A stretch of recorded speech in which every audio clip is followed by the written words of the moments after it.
And what do I do with that trust? I leverage it on behalf of entrepreneurs when they need to access those relationships. I'm essentially a key holder, not a gatekeeper. I'm a key holder, but I give away the keys when necessary. Peter Saddington, your big game hunter. And guys, we have our sights on someone special today. Only a mother could invest in this idea. Made this like super artistic. That is actually absolutely correct. And that's a very, very astute assessment, actually. True startup story, guys. You got it. Your company just got seed round financed. Congratulations. You're going to the moon. But now you have to scale. You found great talent out in California, New York, Georgia, and even Eastern Europe. So what communications platform will you be using to ensure your international team is always aligned?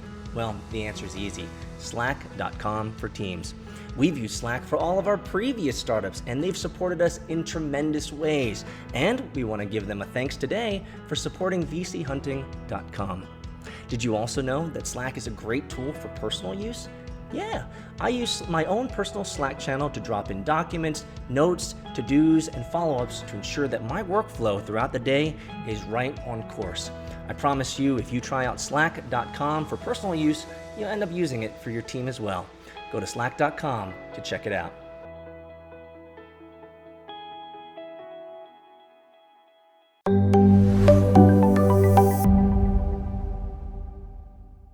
Welcome everybody to another episode of VC Hunting, where we find some of the most outrageous and obviously sometimes untold stories of venture capitalists. But today we have a unique guest on. As an Atlanta native myself, I love celebrating Atlanta startups, Atlanta venture capital, and Atlanta entrepreneurship. And today we have a great guest today. We have Charlton Cunningham, who is an entrepreneurial ecosystem builder, as well as the partnership and program lead at hbcu.vc. Charlton, thanks so much for joining the show. Thanks for having me. I'm excited to be here. Well, awesome. Yeah. So I did some research, as many of you guys know, we do lots of research out there on our guests. And again, we want to celebrate Atlanta startups. So give us some feedback, give us some context, Charlton. How did you get into the startup world in Atlanta, and what brought you to the position you're in now today? Sure. So my journey is a winding journey like most. I went to college in Southern Polytech, which is now Kennesaw State in north of the city of Atlanta, Marietta. The only thing I wanted to do growing up was become an architect. So I went there for architecture school, graduated during the recession, and realized that I was competing for jobs with people that graduated 2 and 3 years before me. And so really quickly realized that wasn't the path for me, and I had to figure something out. Around that same time, obviously people were getting laid off, and they were like, hey, we might as well pursue my passions. And so, the entrepreneurial movement was starting to become a little bit more mainstream, a little bit more popular. And I was getting interested in what this new and burgeoning scene was looking like. And I had friends who were, wanting to save the world and start nonprofits or start a new business. And so I was always that person that people would come to and ask, hey, I have this great idea. Can you help me figure it out? And so I sat down with a lot of friends and noticed that they didn't find traction in their businesses a month. I would ask them a month, 2 months, 3 months, and they really just couldn't put everything together. And so I created a community and said, hey, it would be great to put people together in community, and you can hold each other accountable, and, building things is lonely, and you should do it in community. So building things is lonely. Yeah. And so if I can interject here, so your journey really began through kind of friends who had some ideas, and you wanted to be able to corral them together and be able to, I would say, at some level, be able to serve them better en masse through a community mechanisms of some sorts. Is that right? That's correct. That's correct. And, I got the idea of it from traveling to Chattanooga. And so back in 2012, when this idea came about, I was trying to figure out, I was like, man, the startup world is great. How do I jump in? Where do I go? And back in 2012 in Atlanta, there was no easy way to get involved. But in Chattanooga, it was huge. It was gig city, and they were holding hackathons. And so I drove up to volunteer, and I was just amazed at, what was going on. And I said, why doesn't something exist like that here? And so when I came back, coupled with the, frustrations from my friends, I was like, let me just create my own community. And so I pulled together people that I know that needed help. And I looked at, who are the entrepreneurs in Atlanta that are successful that I can pull into to speak at this event. And so really early on, I tapped your brother to come and speak at one of my first events. And so, and so that community grew from my first event had 12 people. The last event we did had over 100 people. And so it was really great. It was called Hive ATL. And so that was a really great experience. And it led me to my kind of first job in the ecosystem as the community coordinator at Startup Atlanta. And so the quick story is that one of my speakers at Hive ATL was Adam Harrell, who was on the board of Startup Atlanta. And I saw this role open up. I sent an email, and Adam sent me an email back, and I said, wow, you spoke at one of my events. That I can pull these community things off. And so it was natural moving into that. And so in January 2015, I kind of started my, entrepreneurial ecosystem building work. And so it was great. And so at Startup Atlanta, our focus was connecting and growing the overall ecosystem. And so I sat at the center of all these different flows of information, of capital, of talent. And my job was really to understand what were the challenges of entrepreneurs were, and to come up with kind of programming and initiatives to kind of reflect that. That's awesome. What a unique story. I think this is a great example, if I may. I think this is a great example of how you can interject yourself into a market, into an area in which you, let's be intellectually honest, have relatively no requisite experience or, skill sets. And I'm not saying that you don't have skill sets, but you understand my point. It's powerful. You can actually interject yourself into a new market, make connections, make networks, and invariably create something that not only provides value to the people there, but something that can enable you to have a pretty powerful purpose. And so I was wondering about this entrepreneurial ecosystem builder moniker that you have. I've never heard of this particular title nor role before, but it sounds like in many ways, and I don't want to cheapen this at all, but it sounds like those guys that are in like the music industry who don't really produce music, they don't direct music, they're not singer-songwriters, they're just the guys making sure that everyone's connected. I don't even know what you call them, but I met a couple of them from my days downtown, dabbling in the music industry, because there's some startup entrepreneurs there. And I met several people that are like, what do you actually do? Oh, I just connect everybody. I just know everybody. And Charlton, you're kind of one of those guys who has certainly emerged to be one of the kind of the lights city on a hill of sorts for the entrepreneurial ecosystem here. And so you ended up carving out your own role within the startup community. Is that fair? Yeah. So I would say the idea of an ecosystem builder is fairly new. Kauffman Foundation is kind of leading the way on the research and kind of really building kind of the metrics around how do you measure. And it's really just looking at ecosystem development and how that's evolved. I would say the father of ecosystem building is Brad Feld from Techstars, Boulder, his Boulder thesis. And so it's really this idea of a gift first mentality. And this idea that the entrepreneur is the champion and the entrepreneur sits at the ecosystem. And so how can we better their lives so that they can create businesses and create jobs and, create opportunities. And so that's really our moniker. It's like, how can we help? How can we be empathetic to the needs of an entrepreneur and kill the ego, build trust, and build relationships? And it's really that social capital is what I deal with. Social capital. I love it. Social capital, which has a lot of value in today's new world.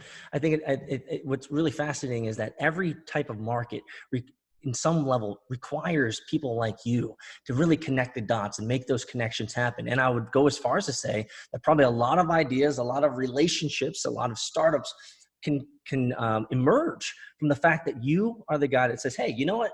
Jim, you need to know Bob. Susie, you need to know Sally. These types of things. You know, you're not only an entrepreneurial ecosystem builder and bringing people together, but you're a prolific writer, and you spend a lot of time focusing on the Atlanta tech scene, obviously. And one of the things that I loved on October 31st, 2019, you wrote an Atlanta Tech Startup Guide, which was really helpful for me being in the Atlanta tech world. It's nice to be able to see some of the numbers. One of the things that you wrote about in that in that blog article is you wrote that there's over 1.1 billion invested into startups last year in 2019. So for 2020, do you think we're going to be doing better this year? Are you getting a feeling like 2020 is going to be a better investment year for venture capitalists in the great ideas? So that's a really great question. I think the tail end of 2019 and seeing kind of the things with SoftBank and WeWork, I think that might trickle down. I will say that there is a lot more outside investors looking at the Southeast region. And so I think you'll start to see more capital being deployed. I know that I've talked to investors who've been to Atlanta multiple times who still haven't made an investment. And so you might see that pay off over in 2020. And I think you'll start to see some of the local guys not wanting to be cut out of what's going on here. And so I think we'll at least match what we did last year, and hopefully we will surpass it. Awesome. What do you think? You know, one of the things that having been a founder here since I moved here in 2005, so I've been around, you know, Tech Square. I've been around in ATV. I've gone to the meetups. I didn't spend a whole lot of time in the last, I'd say, 3 or 5 years because as a founder, I'm building a startup and heads down, you know the whole game. But I've always tended to feel like the overall stereotypes of Southern investing is still very true today. Risk averse, clubbed up deals, a lot of SaaS-based investments. Consumer, what's that? Atlanta, we don't even know what consumer is. We haven't had a consumer breakout star in the startup world here just yet.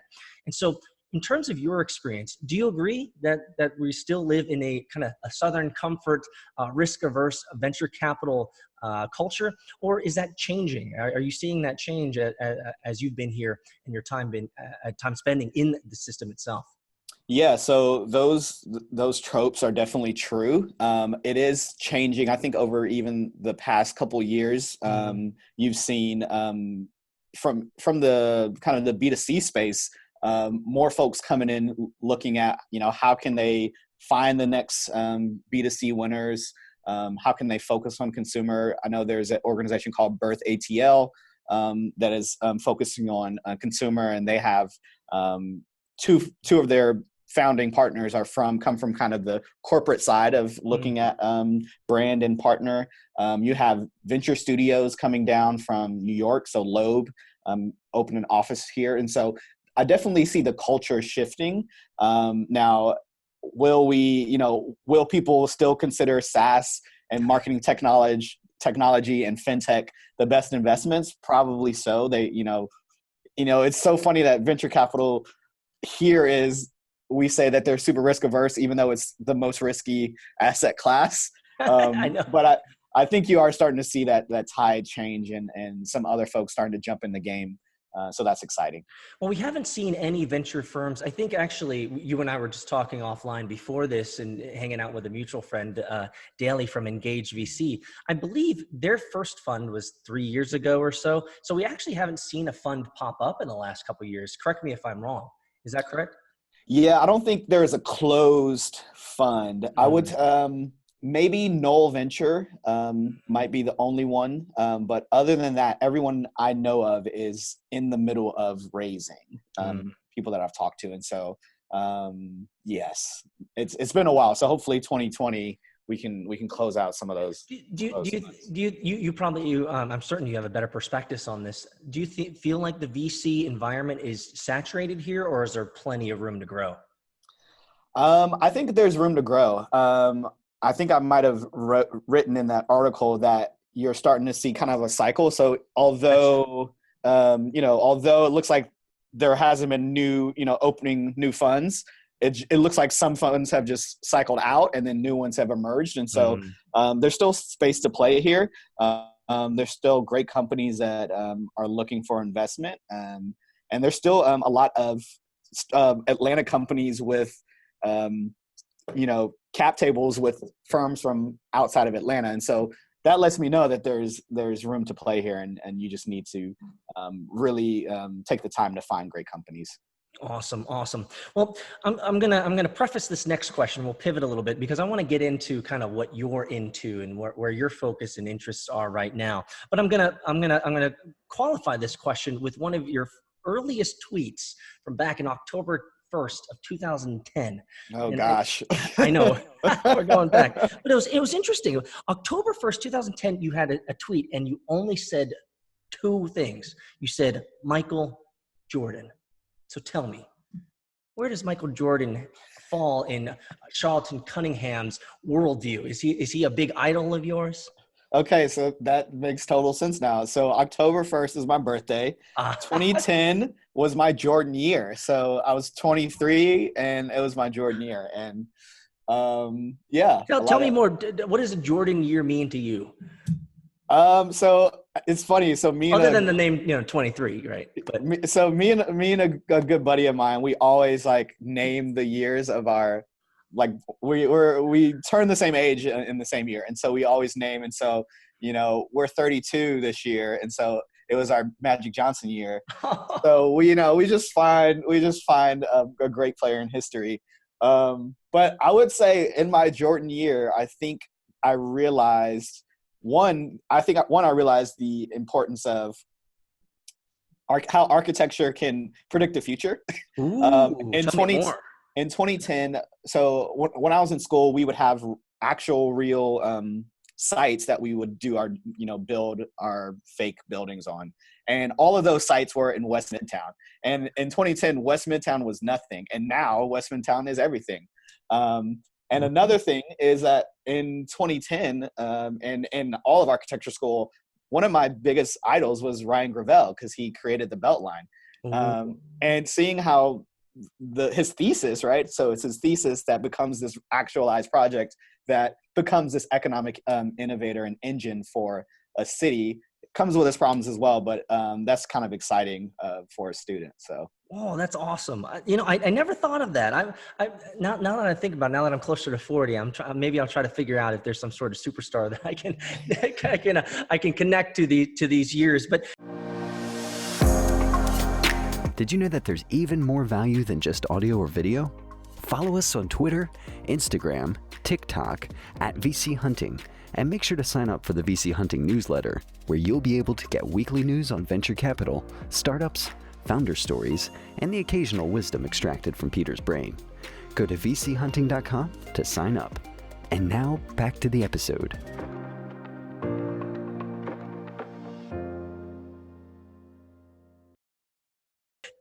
Kind of tailwinding into this question, in terms of your time here as an entrepreneurial ecosystem builder, what are you engaged in right now? Where is your focus primarily? Yeah, so while I was at Startup Atlanta, I was really focused on the city. Right now, I think it took a couple of trips to South by Southwest out in Austin to really understand. So how do you expand your network? And so I would say maybe 5 years ago, I felt like I couldn't leave Atlanta because my network was here. And then I started building relations outside of Atlanta. And so right now I volunteer as a part of a collaborative network called Build in the Southeast. And so I'm looking at the Southeast region, and our thesis and our goal is really to connect startups, investors from across Southeast cities. So why doesn't someone in Birmingham know someone in Nashville, know someone in Tampa, and how can we create a better connected Southeast region? And so that's something I'm focusing on now. I also have a podcast called The Keystone, which is connecting these ecosystem builders across the world. And so how do I connect, how do I connect in Madison, Wisconsin, or how do I connect in India? We have an interview with how can I connect into these ecosystems, because the ecosystem builders are really, the one person to get to everyone you need to know.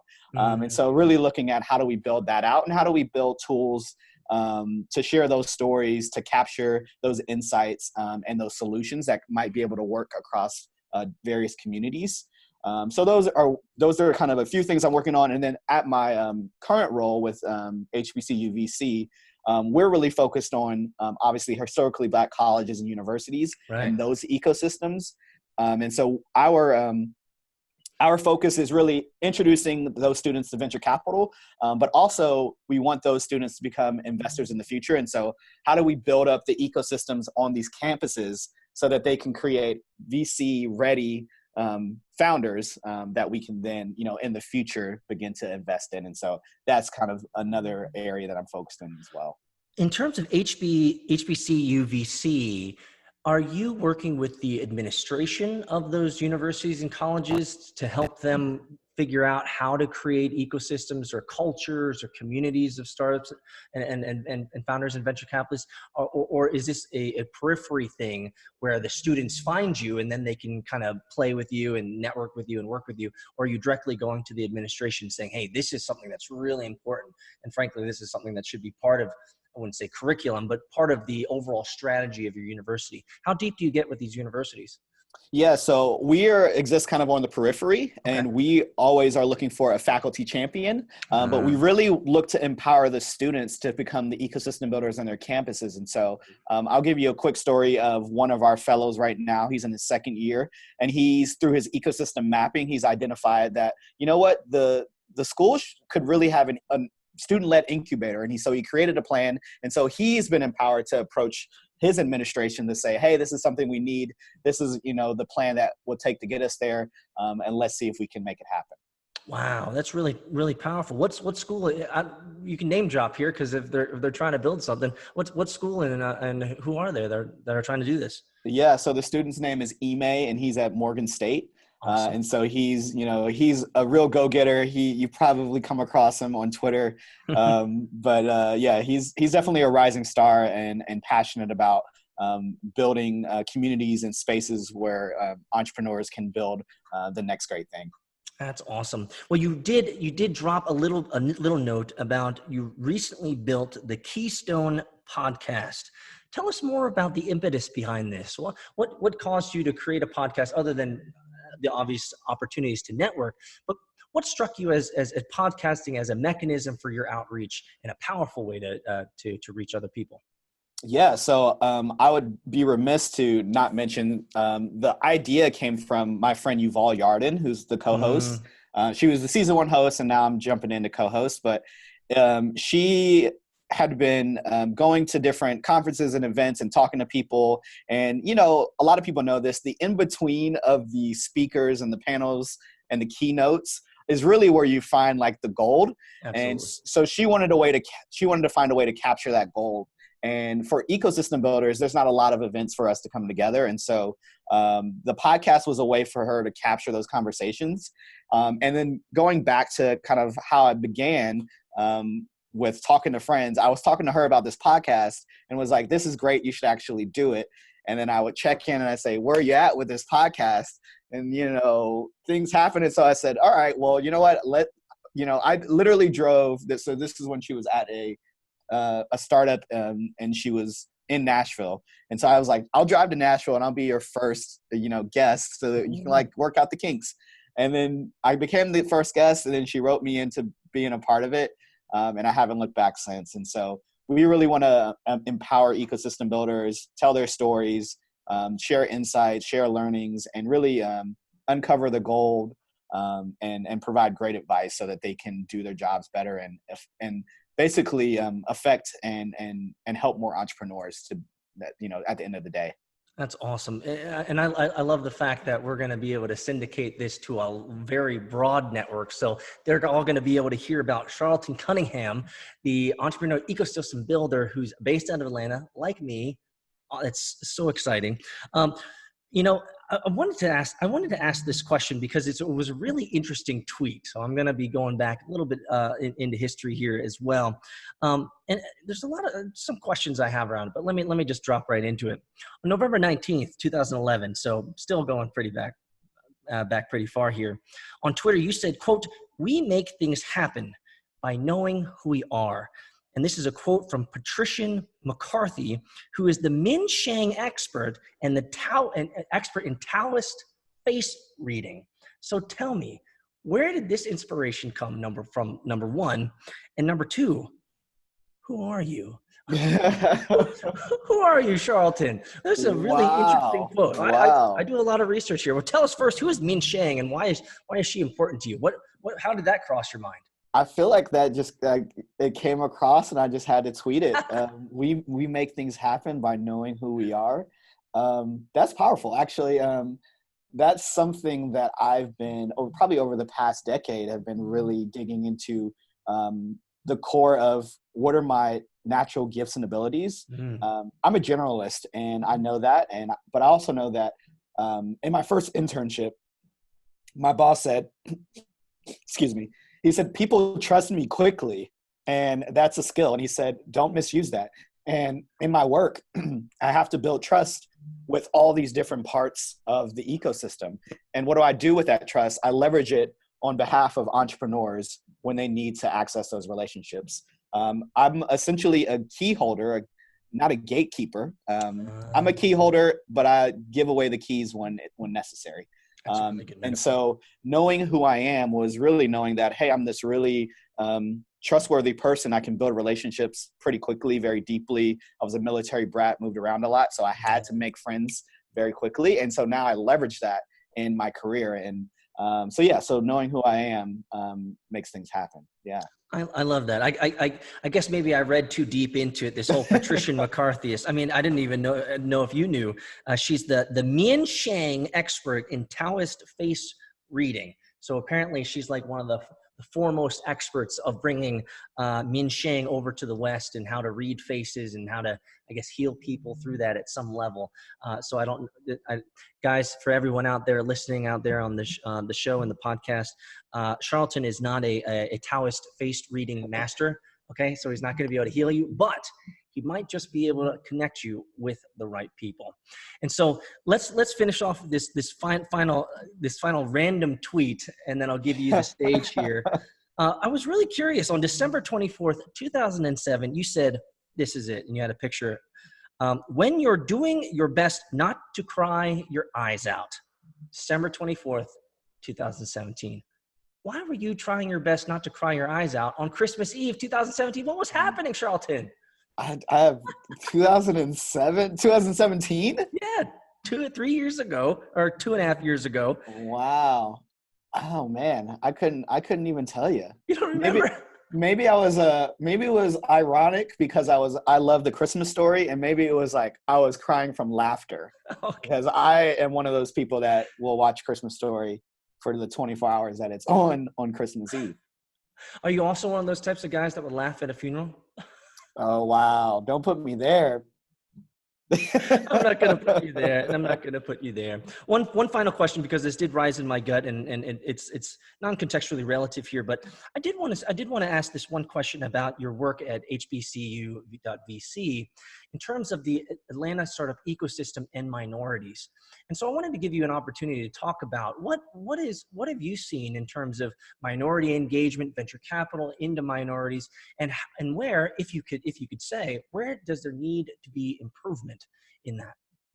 Yeah, so over the past 5 years, the scene especially for the Black tech ecosystem is what we're calling it. It's grown a ton. And so you're starting to see spaces and programming that is specific for entrepreneurs of color, for Black entrepreneurs. You're starting to see capital being raised, specifically targeting those entrepreneurs, and then people being put in positions, like great positions. And so I'll name drop Joey Womack at WeWork Labs, Atlanta, Jewel Burks, who just became the head of Google for Startups, Barry Givens, who just became the managing director of Techstars Social Impact Accelerator. So there's a lot of great things happening. The Russell Center opening up, the Gathering Spot, which opened up 3 years ago, is now expanding to a few more locations. And so there's this kind of, nexus, this burgeoning, like we're coming to a moment. I think we need winners, to be frank. We need an exit. We need We need Really good point. we need to see, you know, the trajectory. It's, you know, it's not enough for people to get investment. It's not enough for, you know, people to be put in these places. We need an exit, and we need that, like. So yeah, so that's the biggest thing that we need. We need proof. We need proof. That's something that I feel like I've talked to Atlanta entrepreneurs, founders, operators, and venture capitalists for over a decade. And there's always some narrative around, we need social proof that Atlanta is more than just this growing, right? Because we've been growing, you know, every year, whatever that means. But we need social proof that we can establish ourselves and say, hey, yeah, we're on the map. This is a legitimate startup ecosystem, a legitimate venture capital ecosystem. And so we haven't had that yet. We haven't had a huge win that could really say, wow, and at least maybe TechCrunch, where they just say, wow, Atlanta is doing its thing. Well, Charlton Cunningham, thanks so much for coming on the show. I'm going to give you the last word here. Where can the world, because we syndicate all out to the world, all over Southeast Asia, China, Europe, and beyond, where can people find out more information about you? And how can they keep connecting with you? Yeah, you can find me on Twitter and dig into my tweets like Peter did at Charlton, CHARLTON _87. You can also find out more about HBCU at hbcu.vc. Awesome. Well, I think we might have just lost Charlton on that, and it might be just perfect timing to do so. Guys, Charlton, I know that you're kind of frozen there, but I hope that you've been able to hear me. Thanks so much for coming on the show, and I hope to meet you in person relatively soon. Thanks so much, man. Thanks, Peter. Have a good one. True startup story time. Guys, as a founder, I'm often asked, what are my go-to tools and technology that I use as I begin a startup? Well, that's easy. One of them is Dropbox. Dropbox is the easiest way to ensure that all your files and documents are synced on all devices, whether it be mobile, your local desktop, or remote. We want to thank Dropbox for supporting vchunting.com, and make sure to get your 30-day trial free at dropbox.com/business.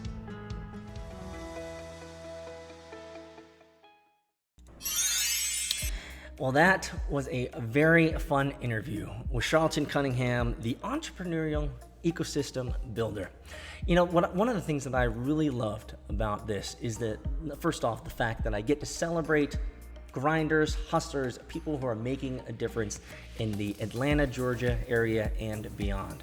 I mean, I'm in Atlanta after all, and so I should support them. Well, it's not that I should. I want to, because this is a great entrepreneurial ecosystem. This is a great startup community, and it's growing, just like we talked about on the interview. Even though venture capital, at the end of the day, when it comes to the southern region of America, we tend to be relatively risk averse in focusing on SaaS technology and all those. Well, Ravi Balani would say they're still sexy, but you know, SaaS generally is big business. And so when it comes to consumer startups, Atlanta certainly hasn't had a winner as of yet. But one of the things that I love about this conversation with Charlton is the fact that he is just like Turner Novak. So if you saw our interview with Turner Novak recently, you'll see that he was someone who had no venture capital experience and no requisite experience in the startup world, and invariably injected himself into the venture capital space, and ended up becoming a venture capitalist because that was his dream. Likewise with Charlton, he's a networker. He likes to consider himself like a key holder, not the gatekeeper, but a key holder, and giving out those keys to other people so that they can connect with other people. And there are needs for that. There are roles for that. I really appreciate the fact that he admitted, or at least conceded the idea, that he's a generalist. And generalists have great places in connecting people, ensuring that people are understand what's going on in the system, making sure that people can smash atoms together, ideas together. And really, we need people like Charlton in the community, because they become linchpins. They become the go-to guy, the go-to girl that you need to connect with, because if you know them, then you have access to the rest of the network. You have access to the rest of the world that they know.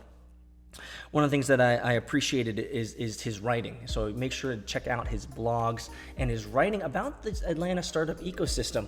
It's really important because it's powerful, especially if you're here in Atlanta or in the southeast region. It's great to know where the money's going, not only, but where the money's flowing, but also where the opportunities are. So if I were you and you're a startup founder or a venture capitalist, you probably need to know Charlton Cunningham if you're in and about the Atlanta area. He's spending a lot of time with hbcu.vc. He's obviously had time to memorize that. I haven't. And focusing on people of color, minorities, and ensuring that they have just as much opportunity and access to opportunities and investment as anyone else. And I appreciate that very much. I want to, the Twitter thing that I talked about, the Michael Jordan, that was a really good idea. I think I should start creating not idols, but creating, having famous people be kind of the hallmark of my birth year, right? When I hit a certain age, whatever it is, there's got to be someone famous. There's got to be someone famous that's their year, that's their number. Maybe it's easier when it's sports related. Man, what a great conversation. I look forward to meeting Charlton in person relatively soon. And we didn't talk about this too much, but he was actually a connection for my brother who spoke at his Hive conference, a Hive ATL conference. And so it was really cool to be able to connect it. So thanks so much, John, for that. Guys, I hope you enjoyed this conversation with Charlton Cunningham. It was great. It was exciting. It was informative. And now you know. If you're in the Atlanta, Georgia area, now you know someone you definitely have to connect with. If you want more information on Charlton Cunningham, find your way over to vchunting.com/Charlton Cunningham for more information. Thanks, guys. I look forward to the next interviews that are coming up, and the season 2 is over.